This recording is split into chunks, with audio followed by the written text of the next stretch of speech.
So just grab your overall thoughts on today's game to start off. Yeah, I thought it was two sides and a game of two teams playing two separate halves. I thought we were really good for 2 quarters and Glenorchy were good for 2 quarters. So, yeah, it was a great contest and really one more so for the spectators, I think, rather than us as coaches.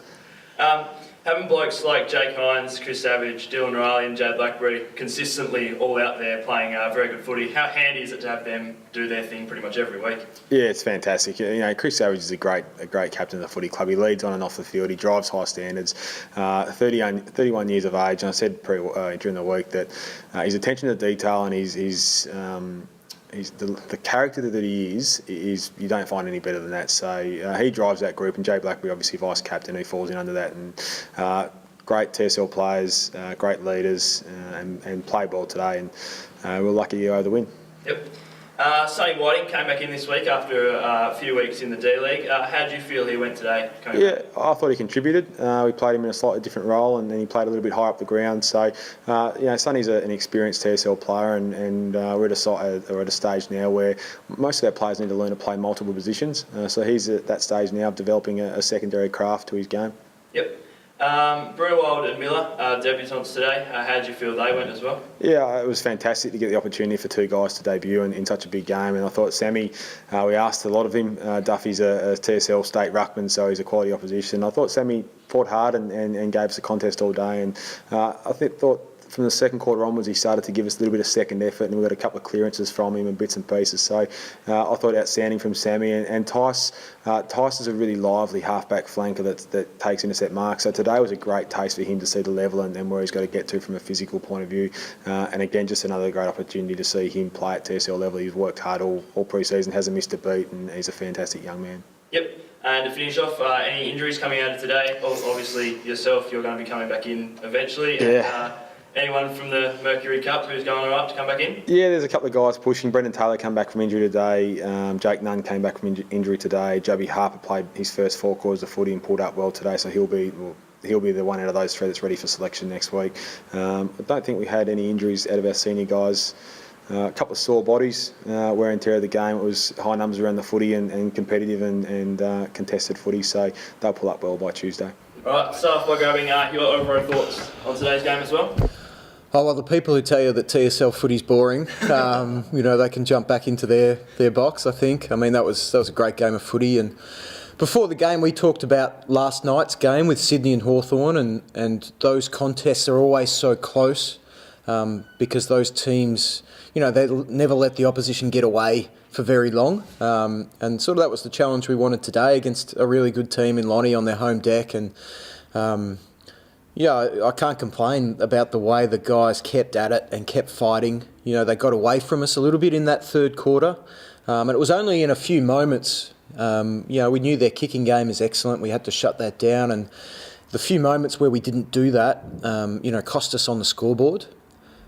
But late in the third quarter, we get a couple of goals. Just showed real heart to keep fighting. And then obviously our last quarter was tremendous. And Ben Camrick leading the way inside, had just an outstanding midfielders game, and I'm sure probably one of his best TSL games that he's played, against a really good midfield as well.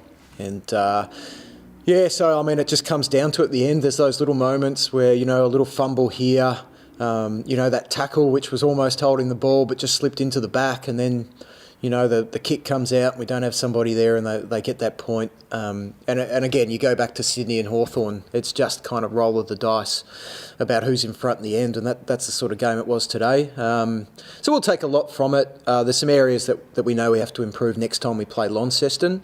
But our biggest thing for today was we wanted to be better as just a consistent, hard football team than we were last week against Clarence when we got challenged, and I think we definitely ticked that box today.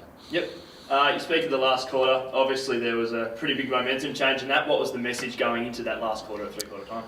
Well, it was sort of repeating what I just said in terms of, the challenge I'd set the group, but also to make sure we kept making them defend under pressure. Our small forwards today were excellent. Cal Daly in particular applied a lot of pressure, but then, you had Riley Oakley in his second game, Jake Bierman in his second game, and Zach Webster But then our two tall forwards as well, in Harry Parker and Mitch Walker, that their pressure and their willingness to present in the last quarter was great. So we could really capitalise on the work of our midfield.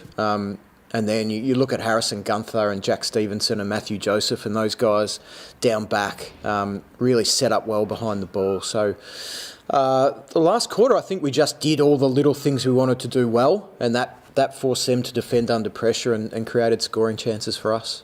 Yep. Obviously, you just spoke with Gunther and Joseph then. How did you see their performance and how they brought you into the game of footy today?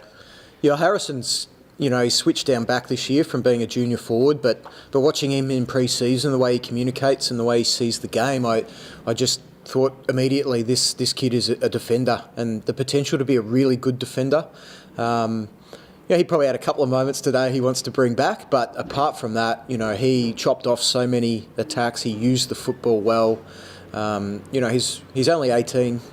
He's just such an exciting prospect. And Matthew Joseph, we hadn't been getting the best out of him. He's another guy we'd put down back. And we just tinkered with his role a little bit today, and he was just sensational back there. And that's another really promising thing to come out of this game, that I think we've found a role where he can really excel. Yep. Young Riley Oakley was obviously the late inclusion for Jay Bowden. What happened there and what's the story? Yeah, so I think everyone saw Jay's mark last week, and he actually came down pretty hard, and sort of, the back, shoulder, neck sort of area. And we just expected as the week went on that it would improve. Unfortunately, it didn't. And our physio, Darren Poon, who's very professional, he just sort of said, you don't want to mess around with that sort of area. So in the end, we had to come in without him, and you never want to play a game without Jay Bowden if you don't have to. But I thought Riley just gave us a really nice presence with his forward pressure, and I thought Sam Berry, who's 17, made his debut today, and I think he's the 11th teenager we've played this year, and he acquitted himself pretty well around the ball, and it'll be a great learning experience for him too. Yep. So just adding to the J, when will he be back, and plus any other injuries from today's game and anyone else to come back in? Yeah, I don't think there's anything except for Knox. Jay, look, hopefully we've got the bye next week, so hopefully it's well and truly settled by the time we play Lauderdale. If not, then that's a concern. But I think Jay will be fine. We've got a few other guys to come back, but as I've said during the year, we don't like to talk about the blokes we have out. We have a lot of trust in the players who are playing, including all the young guys we've got in there. We don't see them as a liability or somebody who's a placemaker for someone else. They're really applying some good pressure, applying themselves and getting better as they go. Like Harry Parker was the great example today, that some things really clicked for Harry, and his last quarter was outstanding, and 2 goals and some really good pressure. We're pretty happy with where we're at. We've got some talented players who may come back in as the year goes on, but we're also excited about the amount of young players we're able to play at the moment.